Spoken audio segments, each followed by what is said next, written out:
Bismillahirrahmanirrahim. Assalamualaikum warahmatullahi wabarakatuh. Innal hamdalillah nahmaduhu wa nasta'inuhu wa nastaghfiruh wa na'udzu billahi min shururi anfusina wa min sayyiati a'malina. May yahdihillahu fala mudilla lahu wa may yudlilhu fala hadiya lahu. Asyhadu an la ilaha illallah wahdahu la syarika lahu wa asyhadu anna Muhammadan abduhu wa rasuluh. Allahumma salli wa sallim wa barik ala abdika wa rasulika Muhammad wa ala alihi wa ashabihi wa man tabi'ahum bi ihsanin ila yaumiddin, amma ba'd. Ikhwani fillah, azakumullah, para guru, karyawan, serta santri Al-Hunafa Boarding School yang semoga dirahmati dan dimuliakan Allah Subhanahu wa taala. Insyaallah di setiap pekannya kita akan adakan kajian selama kurang lebih setengah jam untuk mengkaji perkara agama kita. Dalam hal ini berkaitan dengan akhlak Rasulullah sallallahu alaihi wasallam. Karena sebagaimana kita ketahui bahwa di antara visi pesantren kita adalah berakhlak karimah. Visi pesantren kita mencetak kader penghafal Al-Quran yang berakidah ahlus sunnah dan berakhlak karimah. Antum bukan hanya butuh menghafal Al-Quran, tetapi akidah, keyakinan, ya manhaj, bagaimana antum beragama harus sesuai dengan ahlus sunnah wal jamaah. Dan antum juga harus memiliki akhlak yang mulia, akhlak yang seperti diajarkan oleh Rasulullah sallallahu alaihi wasallam. Dan kita ketahui bahwa Rasulullah sallallahu alaihi wasallam adalah sosok yang memiliki budi pekerti yang sangat agung, yang sangat tinggi. Sebagaimana firman Allah Subhanahu wa taala dalam surat Al-Qalam ayat yang keempat, wa innaka la'ala khuluqin azim. Dan sesungguhnya engkau wahai Rasulullah benar-benar berbudi pekerti yang agung. Dan kita diperintahkan untuk meneladani beliau. Laqad kana lakum fi Rasulillahi uswatun hasanah. Sungguh pada diri Rasulullah sallallahu alaihi wasallam terdapat suri tauladan yang baik bagi kalian. Ya, dan bagaimana akhlak Rasulullah sallallahu alaihi wasallam? Secara umum ibu kita Aisyah radhiyallahu anha menyebutkan bahwa Rasulullah itu akhlaknya adalah pengamalan daripada Al-Quran itu sendiri. Aisyah radhiyallahu anha berkata, kana khuluquhul Quran. Akhlak Rasulullah sallallahu alaihi wasallam adalah Al-Quran. Orang menyebutnya itu Al-Quran berjalan. Kalau mau melihat pengamalan ya daripada Al-Quran, lihatlah kepada Rasulullah sallallahu alaihi wasallam. Dan akhlak tentunya bukan hanya kepada makhluk, tapi juga akhlak kepada Allah Subhanahu wa taala, Al-Khaliq. Kita harus berakhlak ya kepada Allah dengan mentauhidkannya, mengesakannya, mengagungkannya, melaksanakan perintahnya, meninggalkan segala larangannya. Kita harus berakhlak kepada Allah dan juga kepada para makhluk.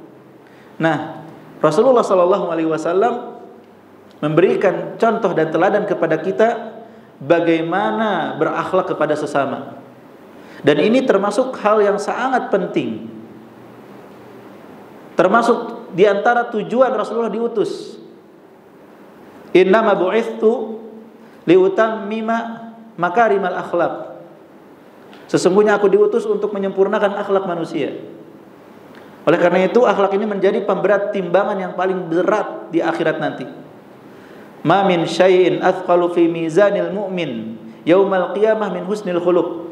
Tidak ada sesuatu yang lebih berat timbangannya bagi seorang mukmin di hari kiamat melebihi akhlak yang mulia. Oleh karena itu Rasulullah sallallahu alaihi wasallam selalu mewasiatkan agar kita berakhlak. Di antaranya sabda beliau sallallahu alaihi wasallam, ittaqillaha haitsu ma kunta wa atbi'is sayyi'atal hasanata tamhuha wa khaliqin nas bi khuluqin hasan. Bertakwalah kepada Allah dimanapun kau berada, dan ikutilah perbuatan buruk dengan perbuatan baik. Masa lalu itu harus kita tutup dengan kebaikan. Kesalahan, kekhilafan mungkin terjadi pada manusia. Siapa di antara kita yang gak pernah berbuat salah? Kullu bani Adam khata'. Ya, setiap kita itu punya salah. Setiap anak Adam pasti punya salah. Tetapi bagaimana sekarang dan ke depan? Atbi'is sayyi'atal hasanah. Ikuti perbuatan buruk dengan perbuatan baik. Segera taubat, segera berubah. Ubah sikap kita itu. Jangan terus-menerus dengan keburukan. Jangan terus-menerus dengan akhlak yang kurang baik. Ya, rubah dengan kebaikan. Niscaya kebaikan akan menghapuskan keburukan. Wa khaliqin nas bi khuluqin hasan. Dan bergaulah dengan manusia, bukan hanya orang beriman, seluruh manusia, mukmin, kafir, laki-laki, wanita, semua sama. Bergaulah dengan mereka. Kita tidak boleh eksklusif, tidak boleh hanya berteman, bergaul dengan santri saja, satu alma mater saja, satu daerah saja. Seluruh manusia kita bergaul. Walaupun berteman dekat kita harus pilih-pilih. Karena seseorang tergantung pada agama teman dekatnya. Ya, almar'u ala dini khalilih. Falyanzur ahadukum man yukhalilhu. Seseorang tergantung pada agama teman dekatnya. Maka lihatlah dengan siapa dia berteman dekat. Teman dekat kita pilih-pilih, tapi bergaul kita harus dengan semua orang. Wa khaliqin nas, bergaulah dengan manusia bi khuluqin hasan, dengan akhlak dan pergaulan yang baik. Jadi kita memang harus memiliki akhlak yang mulia. Dan di antara akhlak yang diajarkan oleh Rasulullah SAW, yang pertama adalah senantiasa menyambung silaturahmi. Yang kedua, membantu orang yang lemah, yang membutuhkan. Yang ketiga, memuliakan tamu.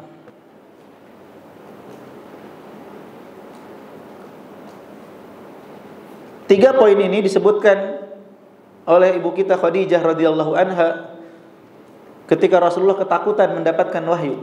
Awal mendapatkan wahyu Rasulullah khawatir dan ketakutan. Maka istri beliau Khadijah radhiyallahu anha, ibu kita semua, menenangkan Rasulullah. Tidak perlu takut, tidak perlu khawatir. Innaka latasilur rahim wa tasduqul hadits wa tahmilul kal wa taqsibul ma'dum wa taqrid dhaif wa tu'inu ala nawaibil haqq. Sesungguhnya engkau benar-benar seorang yang senantiasa menyambung tali silaturahim, enggak suka memutus. Seorang yang jujur kata-katanya, suka menolong yang lemah, memberi kepada orang yang tidak punya, memuliakan tamu yang datang, dan selalu membela kebenaran. Maka menyambung silaturahmi ini wajib. Bahkan termasuk dosa besar memutus tali silaturahmi.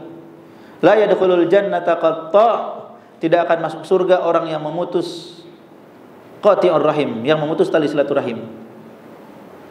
Ya, silaturahim memiliki keutamaan yang sangat banyak. Man ahabba, kata Rasulullah, ayyub satalahu fi rizqihi wa yunsa'alahu fi atharihi fal yasil rahimah.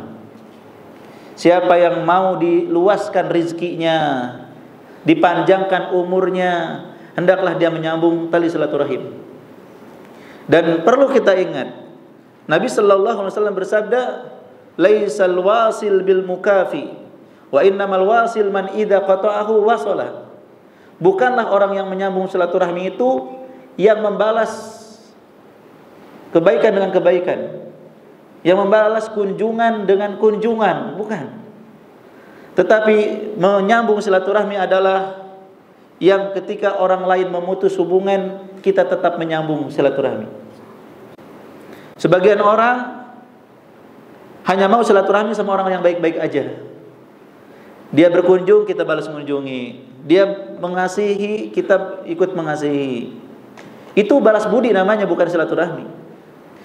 Yang dimaksud menyambung silaturahmi adalah berbuat baik kepada mereka yang memiliki hubungan kekerabatan dengan kita, baik mereka baik ketika mereka berbuat baik kepada kita, maupun ketika mereka berbuat buruk kepada kita. Ada saudara, ada kerabat tidak mau berbagi sama kita, kita tetap wajib berbagi kepada mereka. Ada saudara, kerabat gak mau mengunjungi rumah kita, kita tetap wajib mengunjungi rumah mereka. Ada saudara, kerabat blokir WhatsApp kita tetap berkomunikasi sebisa kita. Itulah menyambung silaturahmi. Kemudian membantu yang lemah. Ya. Wallahu fi aunil abdi, maka al-abdu fi auni akhi. Allah akan senantiasa menolong seorang hamba, menolong hambanya selama dia mau menolong saudaranya. Kalau ada teman-teman kita, saudara kita membutuhkan, kita harus mau membantu. Baik ketika mereka meminta maupun ketika mereka tidak meminta. Karena ada di antara saudara kita, Allah sebutkan dalam surat Al-Baqarah, tahsabuhumul jahilu agniya'a minat ta'affuf ta'rifuhum bisimahum la yas'alunan nasa ilhafa. Engkau mengira mereka orang kaya karena mereka menjaga diri, gak mau minta-minta. Dan itulah yang hebat. Di antara ciri mereka, kalau minta tidak pernah merengek-rengek. Ya. Jadi kita yang harus membantu saudara kita. Kemudian ketiga, memuliakan tamu. Ya. Wajib bagi kita untuk memuliakan tamu. Wa taqrid dhaif, kata Khadijah radhiyallahu anha. Rasulullah senantiasa memuliakan tamu. Dan dalam hadis disebutkan, ya,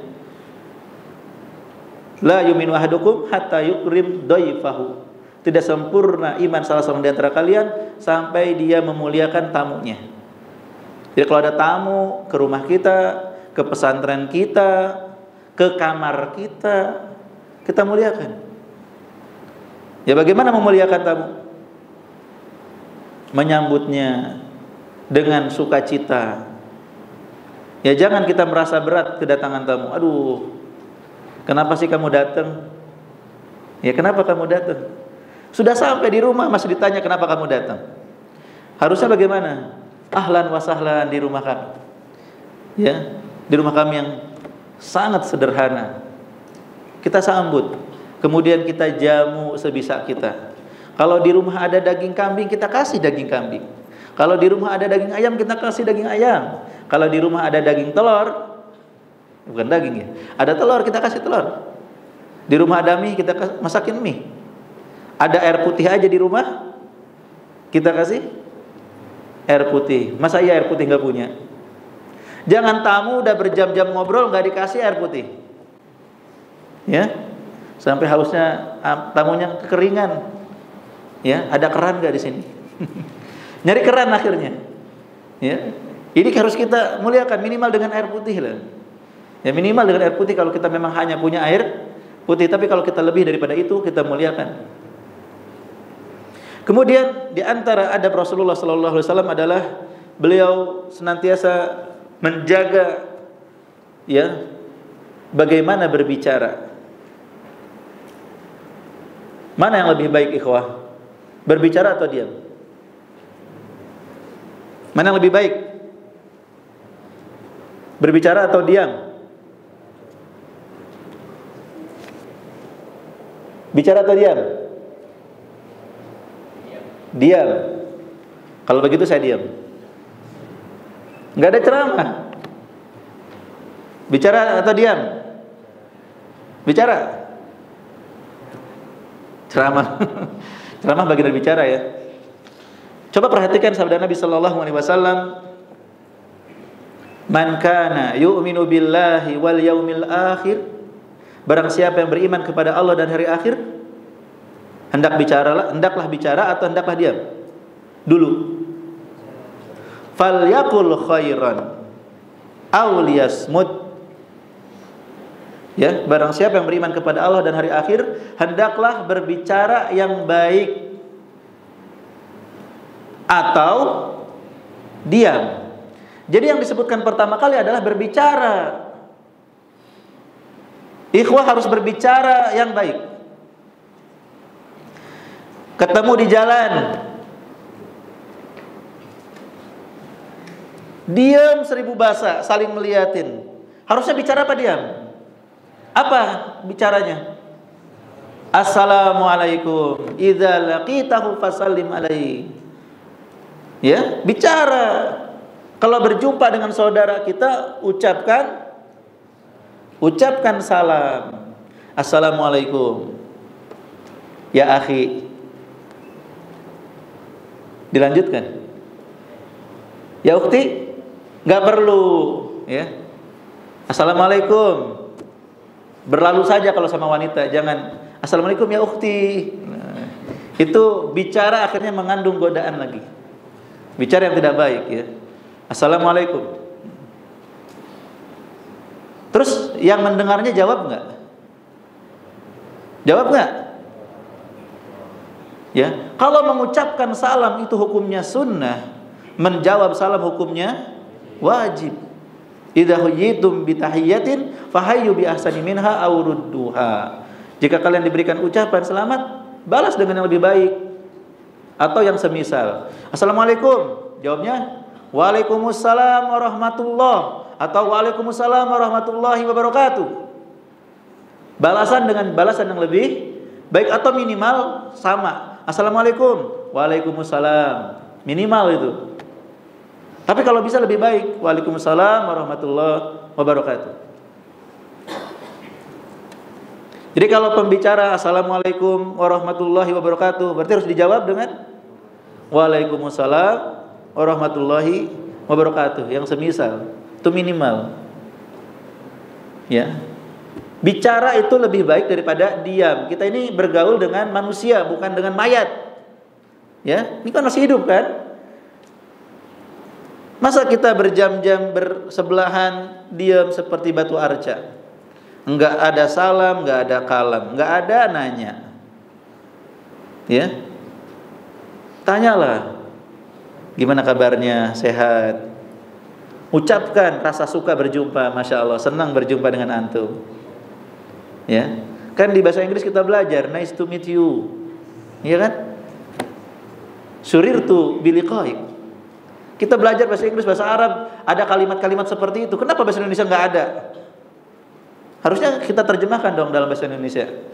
Kalau lagi ngomong bahasa Indonesia, senang deh berjumpa sama kamu, senang ketemu kamu lagi. Ya, ucapkan, itu termasuk pembicaraan yang baik, termasuk menasehati, itu juga bicara yang baik, ceramah. Ya, kalau kita diam semua, maka nggak ada yang berbagi nasihat. Dan yang berbagi nasihat bukan berarti dia paling pintar, paling soleh, paling bertakwa, enggak. Kalau syarat bicara di sini harus paling soleh, wah mundur semua. Siapa yang berani menganggap dirinya paling soleh? Ya nggak ada. Tapi kita watawasau bil haqqi watawasau bis sabr. Nah, jadi kita harus bicara yang baik. Kalau nggak ada pembicaraan yang baik, baru diam. Termasuk ketika menuntut ilmu, ketika belajar nih, bagusnya bicara atau diam? Itu bicara. Diam kecuali kalau lagi ditanya. Ya. Kalau lagi nggak ditanya, boleh bicara? Oh, husnus somti, harus diam. Ketika kajian, ketika pelajaran, nggak ditanya, harus diam. Tapi kalau ditanya, ya, Ahmad, 2 kali 2 berapa? Kenapa diam? Lagi belajar Pak Ustadz. Nggak boleh bicara. Lah itu bicara. Ya. Gak boleh lagi belajar, gak boleh bicara, betul. Tapi kalau ditanya harus jawab. Jadi bicara, kemudian kalau yang baik, kalau tidak maka diam. Dan Nabi Shallallahu Alaihi Wasallam itu selalu berbicara jujur, walaupun dalam kondisi bercanda. Beliau mengatakan, Inilah aqulu illa haqqa. Aku tidak berbicara kecuali yang benar. Maulana, ya, Maulana, sini. Atau saya panggil begini, kamu yang punya dua telinga sini. Yang punya dua telinga. Suatu ketika Rasulullah berbicara, aku akan menaikkan Anda di kendaraan di anak onta. Ya, anak onta. Sahabat bilang, bagaimana anak onta bisa membawa saya? Anak onta kecil. Padahal setiap onta adalah anak daripada onta yang sebelumnya kan. Walaupun sudah gede tetap anak onta bukan? Walaupun sudah gede tetap anak onta bukan? Tetap anaknya onta. Jadi Rasulullah nggak bohong, tapi bercanda gitu. Sampai bercanda aja tetap jujur. Jadi kalau antum ditanya sama musyrif, sama ustadz, harus jujur, nggak boleh bohong. Ya? Di rumah dapat gebetan apa enggak? Ya, jujur.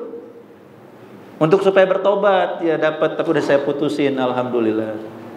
Gak boleh kepanjangan. Dan sebenarnya gak boleh cari-cari cewek sebelum nikah. Ya, gak boleh mencari-cari wanita sebelum siap nikah. Hanya akan menambah derita. Ya, hanya akan menambah derita. Bisa jadi wanita itu akan dinikahi orang kita belum lulus. Betul nggak? Jangan jadi sad boy. Jangan jadi orang yang sedih gitu, diputusin ya. Jadi lebih baik kita jaga hati kita, jaga pandangan kita ya. Nah, jadi kalau ditanya sama guru, sama muslim harus jujur. Nah, supaya bisa jujur, kitanya jangan macem. Bawa HP nggak?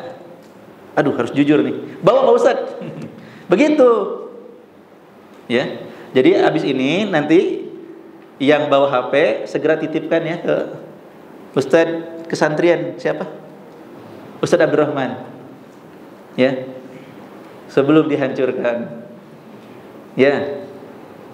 Sebenarnya kan sudah dibilangin nggak boleh. Tapi tetap ngeyel. Nah, sekarang mumpung belum dihancurkan, bertobatlah sebelum matahari terbit dari barat. Ya, bertobat. Ya, jadi harus jujur ya. Bawa HP enggak, Azmi? Yang kemarin kemana HP-nya? Tinggal di rumah. Ya, jujur. Tapi kalau sampai ketahuan ada HP, waduh, masalah. Semua ya. Jadi harus jujur. Nah, bagaimana supaya bisa jujur? Kita hidupnya lurus, lempeng, enggak neko-neko, enggak ngelanggar-langgar. Itu kunci bicara jujur. Tapi kalau kita hidupnya enggak lurus, akan membawa kita kepada ketidakjujuran. Susah untuk jujur kalau kita hidupnya nggak lurus. Ya, peraturan nggak boleh bawa HP, malah bawa HP. Akhirnya apa? Ditanya sama gurunya, bawa HP enggak? Enggak. Padahal dalam hati astagfirullah. Ya, ya, karena kita menyimpang akhirnya nggak jujur. Karena kita menyimpang akhirnya nggak jujur. Rasulullah selalu jujur dan beliau kalau bicara nggak terlalu cepat. Ya, karena Nabi sallallahu alaihi wasallam yuhadditsu hadisan law addahul addu la ahsah. Nabi sallallahu alaihi wasallam biasa berbicara dengan intonasi sempurna yang teratur dan mudah dipahami, yang seandainya hendak dihitung satu persatu pasti memungkinkan. Rasulullah berbicara pelan sehingga bisa dicerna oleh yang mendengar. Ya, tidak terlalu cepat. Tapi juga jangan terlalu lambat yang bikin orang kesel nunggunya. Para hadirin sekalian, bukan begitu juga gitu. Tapi orang bisa paham gitu. Hadirin sekalian. Jangan hadirin sekalian. Waduh, apa tuh kalimatnya? Seperti kilat ya. Jadi yang jelas kalau bicara itu, latihanlah berbicara. Kemudian Aisyah juga mengatakan inna Rasulullah sallallahu alaihi wasallam lam yakun yasrudul haditsa kasardikum. Sesungguhnya Rasulullah sallallahu alaihi wasallam tidak pernah berbicara secara cepat dan bertubi-tubi sebagaimana yang biasa kalian lakukan. Bahkan beliau sering mengulangi perkataannya beberapa kali sampai 3 kali. Ya karena Rasulullah sallallahu alaihi wasallam yu'idul kalimata salasan lituqala anhu. Rasulullah sallallahu alaihi wasallam sering mengulang perkataannya hingga 3 kali agar dapat dipahami. Tujuan kita bicara itu apa? Supaya mendengar paham. Bukan untuk menuntaskan kitab, bukan untuk menuntaskan kewajiban gitu. Ya. Kita nih disuruh ceramah. Naskahnya sudah ada 2 halaman. Itu naskah. Jangan kita berpikir pokoknya saya harus selesai membaca 2 naskah gitu. Bukan. Tetapi inti naskah ini tuh apa yang harus dipahami. Ya, poin-poinnya kita catat. Ini nih yang harus dipahami oleh pendengar. Berarti ini yang kita sampaikan. Gak mesti persis, ya gak mesti lebih, gak mesti kurang. Yang penting inti tujuan mereka memahami itu tersampaikan. Ya jangan kita kejar target ketika kita berbicara. Nah, ikhwah sekalian, di kesempatan ini mungkin 4 adab dulu ya yang bisa kita pelajari menyambung silaturahmi. Pastikan gak ada saudara dan kerabat yang lagi marahan, keselan, putus hubungan. Putus hubungan cukup dengan nyamuk aja lah. Ya. Tapi sama saudara dan kerabat harus selalu tersambung. Yang kedua, membantu yang lemah, saling membantu, saling menolong. Gak paham pelajaran, dibantu, dipahamkan. Saya gak ngerti pelajaran ini, ayo dibantu. Ya. Ada salah seorang santri sekarang udah jadi mudir, membantu temannya sampai jam 3 pagi ketika ujian. Temannya gak paham ilmu waris, dibantu sama dia gimana caranya biar temannya ikut lulus ujian, dibantu. Kemudian yang ketiga, selalu memuliakan tamu, memuliakan teman yang datang. Ya, tamu orang tua apalagi kita muliakan. Jangan ketika ada tamu kita tuh diam aja, cuek. Walaupun tamunya ke orang tua, antum sebagai anak-anaknya datang. Ya, datang salaman sama mereka. Ini kan tamunya tamu orang tua. Oh, tidak, tamu orang tua tapi kita bagian dari keluarga. Kita datang salaman sama mereka. Kalau dia kerabat atau keluarga, kita ikut bersama mereka duduk. Ya. Nah, jadi yang keempat tadi apa? Ada bicara yang baik-baik saja ya. Jangan yang tidak baik.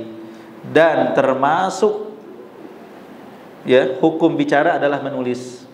Nulis komentar, nulis status, nulis apapun, itu juga yang baik-baik saja. Gak usah suka nyindir, gak usah nyinyir, gak usah menyakiti dan seterusnya. Karena setiap komentar kita, tulisan kita itu juga bernilai seperti bicara. Ya. Wallahu a'lam bishawab. Semoga bermanfaat. Insyaallah kita lanjutkan di pekan yang akan datang, dan mungkin kita di hari Selasa insyaallah ya. Insyaallah di hari Selasa pada zuhur untuk semuanya, guru, karyawan, santri, semua keluarga besar, bahkan yang di luar pun kalau mau hadir dipersilahkan dengan hadir salat zuhur di Masjid Al-Hunafa. Jazakumullahu khairan. Terima kasih atas perhatiannya. Mohon maaf atas kekurangannya. Subhanakallahumma wa bihamdik asyhadu an la ilaha illa anta astaghfiruka wa atubu ilaik. Assalamualaikum warahmatullahi wabarakatuh.